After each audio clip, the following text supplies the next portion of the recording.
এই টেপি, হ্যাঁ কি হয়েছে মা? তোর ব্যাগ থেকে আমি এই গোলাপ আর এই চকলেটটা পেলাম, এগুলো তোকে কে দিয়েছে? এগুলো মায়ের হাতে কি করছে? হ্যাঁ, কাল স্যার আমাদের এক্সাম নিয়েছিল আর আমি ওই এক্সামে খুব ভালো রেজাল্ট করেছি, তাই আমরা যারা যারা ভালো রেজাল্ট করেছি স্যার আমাদেরকে একটা করে গোলাপ ফুল আর একটা করে ক্যাডবেরি দিয়েছে মা।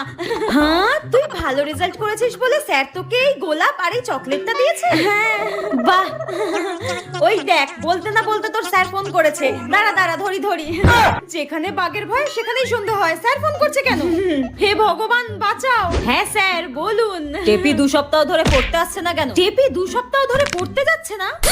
কিন্তু স্যার, কালকে তো আমার মেয়ে টেপি আপনার কাছে পড়তে গিয়েছিল। আপনি সরস্বতী পুজোর দিনও এক্সট্রা ক্লাস নিয়েছেন, পড়িয়েছেন। আমার মেয়ে ভালো রেজাল্ট করেছে বলে আপনি ওকে গোলাপ ফুল চকলেট দিয়েছেন, তাই না? কালকে তো আমি কাউকে পড়াইনি। ঠিক আছে, আপনি রাখুন, আমার মেয়েকে আমি দেখছি। টেপি তুই আজকে শেষ আমার হাতে, তোকে আজকে আমি